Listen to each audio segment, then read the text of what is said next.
Behind prison walls, serial killers rarely, if ever, kill again. Why is this the case? Is prison security so good that it can suppress some of the world's most ruthless killers? Or is it all about the chase? And once they're caught, their twisted little game is over. Let's take a look.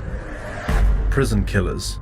It's important to point out that despite 24-hour surveillance, some serial killers do still manage to kill while behind bars. In Brazil, police officers were transporting 2 prisoners to a different building, both of which were handcuffed in the back. The police arrived at their destination and noticed that one of them had been killed. The only surviving member was Pedro Rodrigues Filho, one of Brazil's most notorious serial killers. On a podcast, he also mentioned another victim of his while in prison. Depois que você saiu, você foi atrás dele. Não, meu pai matei na cadeia. Foi na cadeia? Foi. Similarly, Robert Maudsley was sent to Broadmoor prison in England and somehow managed to capture a fellow prisoner and torture him for 9 hours. All the while, he started bargaining with the prison staff. Ironically, when he was moved to a high-security prison, he managed to stab 2 more prisoners to death. Since then, he's been locked up in a zoo-like cage and has been compared to Hannibal Lecter from Silence of the Lambs. But these 2 killers are exceptions. Most serial killers will not add to their body count while behind bars, and there are multiple factors as to why. The hunter becomes the prey.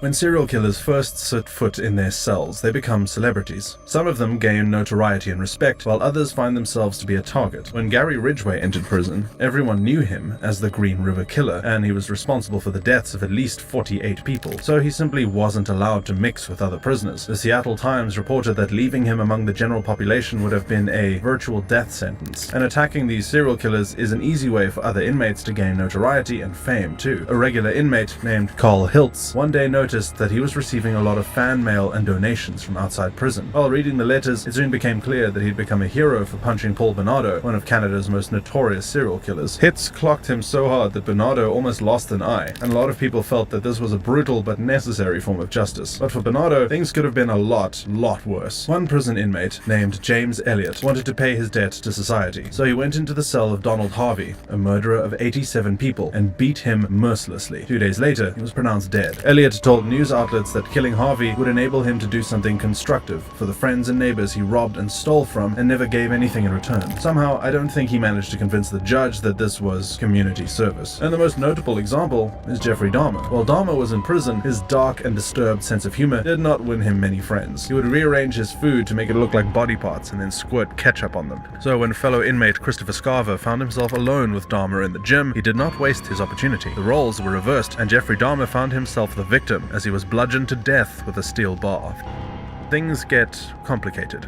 Perhaps the biggest and most obvious reason that serial killers stop when they reach prison is that it's a bit harder for them to kill others. They're under constant surveillance with limited access to weapons. A lot of famous serial killers were simply kept away from other prisoners. Most of them, if not all, go to maximum security prisons. We mentioned how this was the fate of Gary Ridgway. Dennis Rader, who was known as the BTK killer, which stood for bind, torture, kill, was also not allowed to mix with other inmates. Similarly, Ted Bundy was on death row for most of his time in jail and never really got time to interact with other prisoners. In most cases, serial killers have preyed on women and are thrown into all men's prisons. In the case of Ted Bundy, he solely focused on women, and his motivation was heterosexual desire, so he had no outlets in an all-male prison. During his time in prison, he was free to roam and often went to the library to research his own case. That being said, John Wayne Gacy, whose target was young men, was allowed to carry tools across the prison and was even considered a bit of a handyman. According to UPI, he carried 2 putty knives, both sharpened, one 3 inches wide and the other 6 inches wide. A 2-page petition signed by 20 prisoners with a relatively reasonable request that one of the most notorious American serial killers should not be allowed to carry potential weapons around with him. They also charge that he enters the unit's visiting room at will. Without the handcuffs other inmates must wear and often carrying a tool.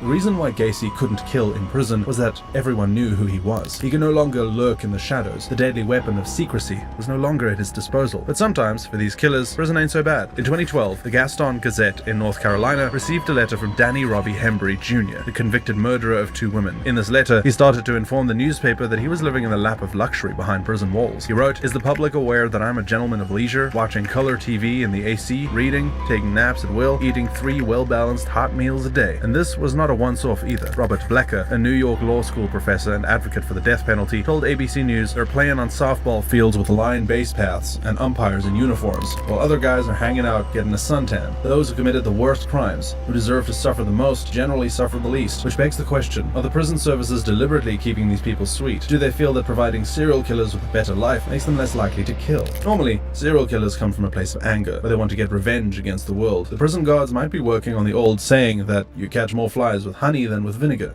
Prison levels. Often, the privileges serial killers enjoy are something they have to earn through good behavior, and if they're immediately rewarded for good behavior, they're less likely to engage in bad behavior, which includes killing people. There is no cookie-cutter prison system. There are different types of prisons and different privileges awarded based on each individual prisoner. If you're caught murdering someone in prison, it's likely that your everyday life from then on will get much worse. You'll be put into isolation, and all your freedoms will be taken away. Serial killers are unlikely to be released from prison early, but they could move from a maximum to a medium security prison based on good behavior and be given greater privileges. In 2019, Canadian serial killer Cody Legabokov was moved from maximum security to medium, much to the outrage of the victim's family. The authorities did not say why, but it's likely that he wasn't causing many problems and was believed to be a lower risk than expected.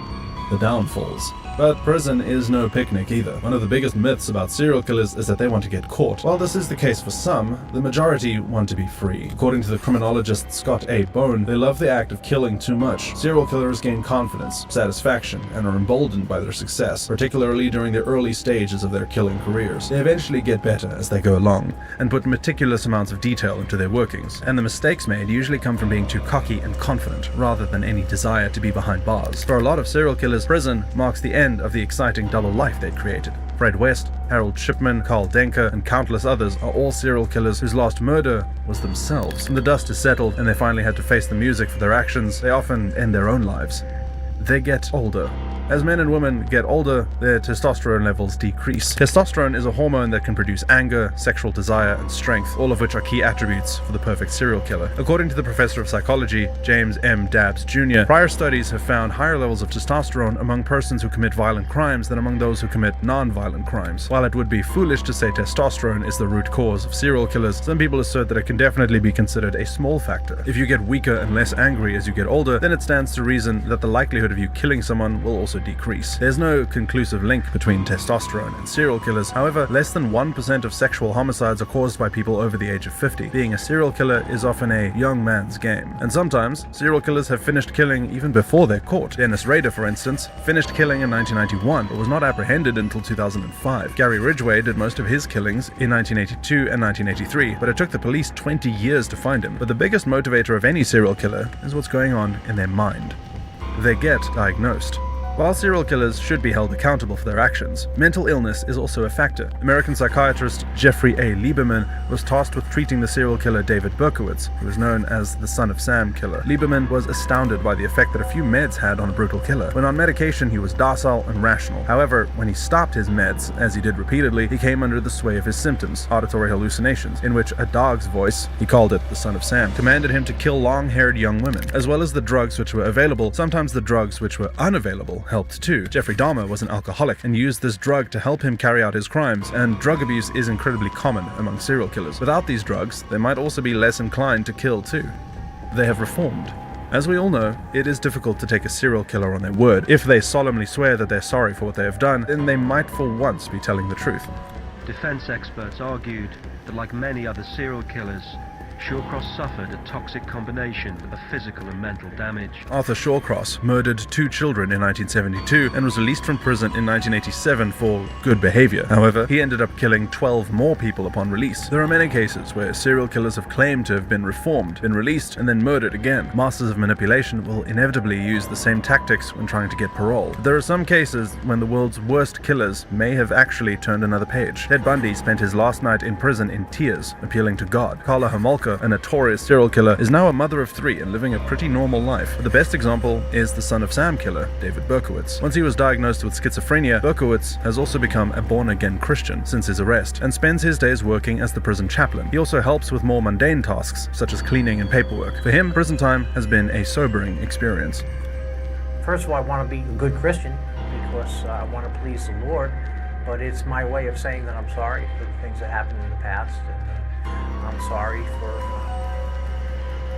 being that bad person. At the end of the day, prison is about punishing people for wrongdoings, but it is also about rehabilitation. Maybe, just maybe, some serial killers are deeply sorry for their actions. Thank you so much for watching. Click on the videos you see in front of you for more content.